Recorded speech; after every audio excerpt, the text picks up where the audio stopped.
Halo teman-teman, perkenalkan kami dari kelompok 5 mahasiswa akuntansi Universitas Dian Nusantara. Perkenalkan, saya Vivi Dimitriola dengan NIM 12119060, Risa Susanti dengan NIM 12119083, Johan Ali dengan NIM 12119074, Widya Wahyuningsi dengan NIM 12119061, Imalia Mayani Nasution dengan NIM 12119039, Ferianus Jai dengan NIM 12119035. Pada presentasi kali ini, kami akan membahas mengenai prinsip-prinsip penerapan GCG, dugaan penyimpangan manajemen Adam Air. Salah satu pihak memegang saham PT Adam Sky Connection Airlines atau yang sering kita kenal Adam Air, yakni PT Global Transport Service, menyatakan bahwa ada indikasi penyelewengan keuangan oleh manajemen Adam Air. Hal ini merupakan salah satu penyebab kesulitan keuangan yang dialami maskapai ini. Keuangan Adam Air mulai kritis sejak November 2007, tetapi tiap kali saya ajak etika bisnis dan profesi manajemen untuk rapat tidak ditanggapi, kata mantan Wakil Presiden Direktur Adam Air, Gustiono Kustanto, pada Senin 17 Maret 2018. Selain sebagai Wapresdir, Gustianto juga menjabat sebagai Direktur Keuangan Adam Air dan salah satu Direktur GTS. Karena upaya pembenahan keuangan sebagai tidak ditanggapi, Gustiano pun merekomendasikan GTS untuk menarik investasi Adam Air. Pengacara Hotman Paris Hutapea yang mewakili GTS dan PT Bright Star Perkasa pun menyangkal pemberitaan bahwa tidak beroperasinya Adam Air disebabkan oleh penarikan modal. Tidak ada sedikit pun uang yang ditarik oleh Adam Air. Klien kami bahkan belum pernah menerima dividen, kata Hotman. Menurut dia, modal yang disetor GTS dan BSP pada 7 Maret 2007 sebesar 157,5 miliar untuk 50% saham. Perlu diketahui bahwa komposisi saham di Adam Air terdiri atas PT GTS 19%, PT BSP 31%, dan keluarga Presiden Direktur Adam Air, Adam Suherman sebesar 50%, sedangkan PT GTS dimiliki oleh PT Bekti Investama Tbk, perusahaan sekuritas yang telah go public. Presiden Direktur Adam Air, Adam Suherman, mengatakan, siapapun yang dipersilahkan membuktikan bila ada dugaan penyimpangan keuangan. Selama ini manajemen Adam Air transparan. Buktinya ada wakil GTS yang juga menjabat Direktur Keuangan.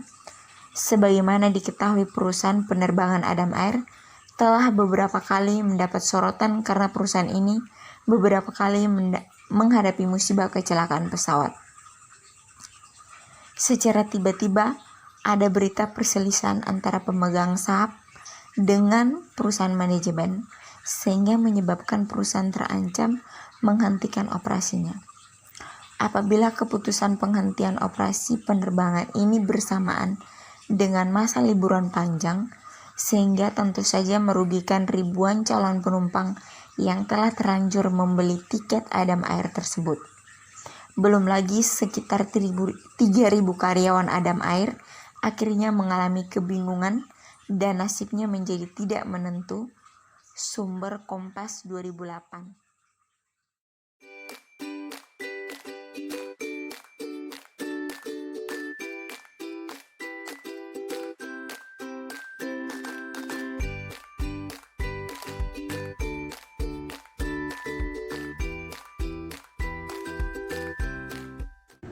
Menjawab pertanyaan 1 tentang pengertian good corporate governance, yaitu menurut Cadbury Committee of United Kingdom, GCG adalah seperangkat peraturan yang mengatur hubungan antara pemegang saham, pengelola perusahaan, pihak kreditur, pemerintah, karyawan, serta para pemegang kepentingan internal dan eksternal lainnya yang berkaitan dengan hak-hak dan kewajiban mereka, atau dengan kata lain, suatu sistem yang mengarahkan dan mengendalikan perusahaan. Prinsip-prinsip GCG menurut Kode Indonesia tentang tata kelola perusahaan yang baik adalah 1. Transparansi atau transparansi. 2. Akuntabilitas, accountability. 3. Pertanggungjawaban atau responsibilitas. 4. Kemandirian atau independensi.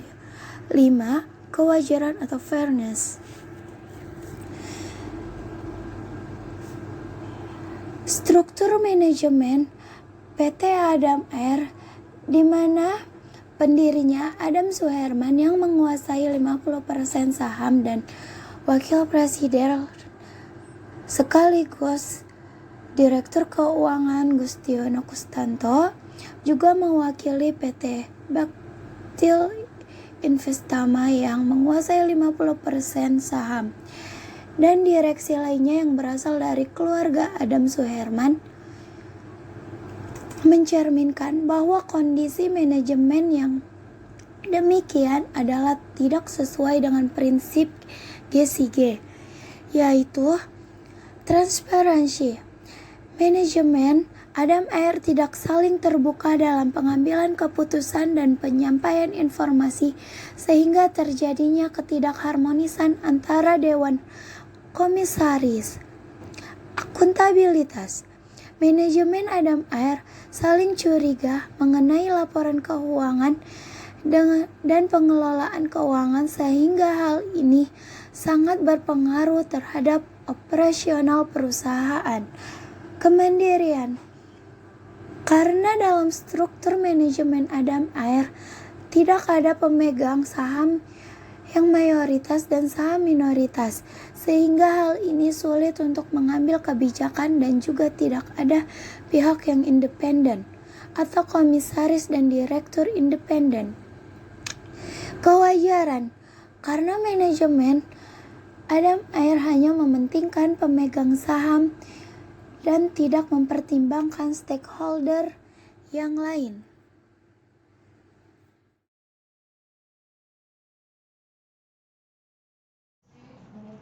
Slide ke-7, pertanyaan kedua.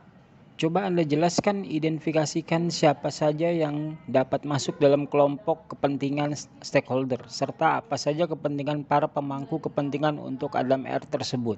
Jawab. 1. Kelompok sekunder adalah mereka yang secara tidak langsung berinteraksi dan bertransaksi dengan perusahaan, tetapi mereka mempunyai kepentingan dan kekuatan yang dapat mempengaruhi kepentingan perusahaan, termasuk di dalamnya adalah pemerintah, media, dan lembaga swadaya masyarakat. Baik, saya lanjutkan slide berikutnya. Itu kepentingan pihak sekunder adalah A. Pemerintah, dalam hal ini sebagai pembuat undang-undang dan departemen perhubungan sebagai otoritas pemerintah dalam menetapkan peraturan atau keputusan yang berhubungan dengan penerbangan. B. Media massa, sebagai sumber informasi kepada masyarakat akan semua hal yang harus diterima oleh masyarakat, baik mengenai kinerja perusahaan, kejadian-kejadian yang menimpa perusahaan maupun hal baik yang diterima perusahaan. C. Lembaga swadaya masyarakat, misal Serikat Pekerja Karyawan PT Adam Air, bagian dari Asosiasi Karyawan Penerbangan Indonesia, berkepentingan terhadap hak dan kewajiban karyawan di masa depannya. LSM yang berhubungan dengan penerbangan, misal Asosiasi Pilot Internasional, Federasi Pilot Indonesia, Indonesia Air Traffic Control Association. 2. Kelompok trainer atau market stakeholder adalah mereka yang bertransaksi dengan perusahaan, yang termasuk di dalamnya adalah: pertama, pelanggan, pemasok, pemegang saham, kreditor, serta karyawan perusahaan. Berdasarkan dari teori yang ada, maka kepentingan dari pihak Premier adalah pelanggan konsumen sebagai penting dengan keselamatan penerbangan dan pelayanan yang baik dari maskapai Adam Air. Apalagi berbagai kecelakaan telah menimpa Adam Air. Pemasok dalam hal ini adalah A. Perusahaan leasing pesawat yang menyewakan pesawatnya kepada Adam Air.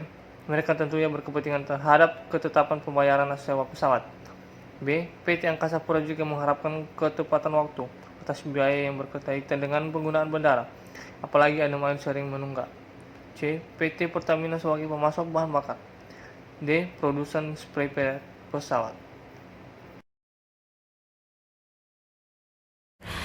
Pertanyaan 3, coba Anda jelaskan apakah menurut Anda manajemen Adam Air telah memperhatikan proses keputusan etis dalam penutupan operasinya.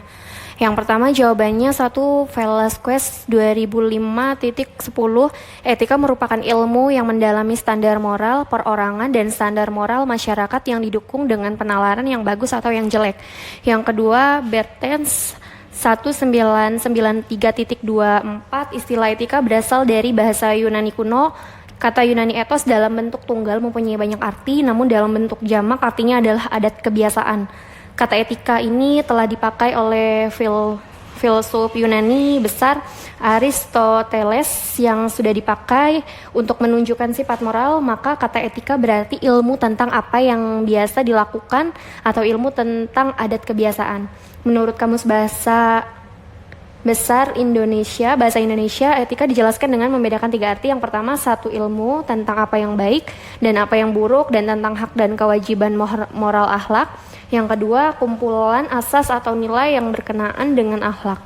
Yang ketiga, nilai mengenai benar dan salah yang dianut oleh satu golongan atau masyarakat. Lanjutan jawaban nomor 3. Etika merupakan suatu kehendak yang sistematik melalui penggunaan alasan untuk mempelajari bentuk-bentuk moral dan pilihan-pilihan moral yang dilakukan oleh seseorang dalam menjalankan hubungan dengan orang lain. Ada 5 bagian dari etika. Yang pertama yaitu egoisme, adalah tindakan manusia dimotivasi oleh kepentingan sendiri. Kedua, utilitarianisme, yaitu utilis berarti bermanfaat. Menurut teori ini, suatu perbuatan adalah baik jika membawa manfaat, tapi manfaat itu harus menyangkut bukan saja 1 atau 2 orang, melainkan masyarakat secara keseluruhan. Ketiga, deontologi, tindakan manusia didasari oleh suatu kewajiban yang harus dikerjakan. Keempat, teori hak, yaitu tindakan manusia dianggap baik apabila memenuhi hak asasi manusia. Kelima, teori teonomi, yaitu tindakan manusia harus berdasarkan norma agama. Dalam kasus penutupan PT Adam Air berdasarkan teori etika di atas, maka ada 3 poin, yaitu yang pertama, pihak manajemen sangat egois dan hanya mementingkan kepentingannya sendiri karena tidak memperhatikan nasib para karyawan. Hal itu dibuktikan antara pihak pemegang saham keluarga Adam Suherman dengan pihak PT Bakti Investama yang paling saling berseteru terhadap penyelesaian karyawan. Yang kedua, pihak manajemen tidak mengambil suatu keputusan yang menyeluruh, yaitu bagaimana kepentingan para stakeholder yang lain harus diperhatikan. Ketiga, pihak manajemen berkewajiban untuk memenuhi hak para karyawan, konsumen, kreditor, pemegang saham, dan pihak lain.